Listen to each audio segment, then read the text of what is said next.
Hello everyone, this is a new series जिसमें हम NCERT के कॉन्सेप्ट्स डिस्कस करेंगे। I am starting with geography NCERT class 6 chapter 1। सबसे पहला क्वेश्चन है, why do we see only one side of the moon? Meaning moon का हमेशा सिर्फ एक ही साइड हमें क्यों विजिबल होता है? इसको समझने के लिए एक बेसिक कॉन्सेप्ट समझिए रोटेशन और रेवोल्यूशन का।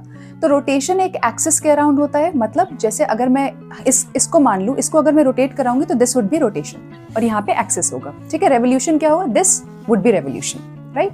तो मून का क्या है, रोटेशन पीरियड और रेवोल्यूशन पीरियड सेम है, दोनों ही 27.3 अर्थ डेज है। इसका मतलब क्या हुआ कि अगर मान लीजिए ये अर्थ है तो जिस स्पीड से मून रिवॉल्व कर रहा है उसी स्पीड से वो साथ में ऐसे रोटेट भी कर रहा है। तो इसकी वजह से क्या होता है, दोनों स्पीड बराबर होने की वजह से हमेशा एक ही साइड, एक ही फेस विजिबल होगा अर्थ की तरफ, सिर्फ ये वाला फेस। इसलिए हमें मून का सिर्फ एक साइड दिखाई देता है। बट लॉन्ग अगो मून थोड़ा तेजी से रोटेट करता था, रोटेशन पीरियड और रेवोल्यूशन पीरियड दोनों बराबर नहीं थे।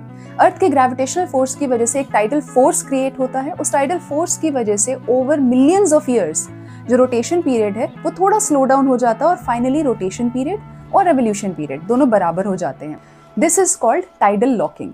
तो अगर आपसे एग्जामिनेशन में पूछा गया है कि मून का एक ही साइड क्यों विजिबल है, तो एक आंसर क्या होगा कि इसका रोटेशन पीरियड और रेवोल्यूशन पीरियड दोनों बराबर है, इस वजह से।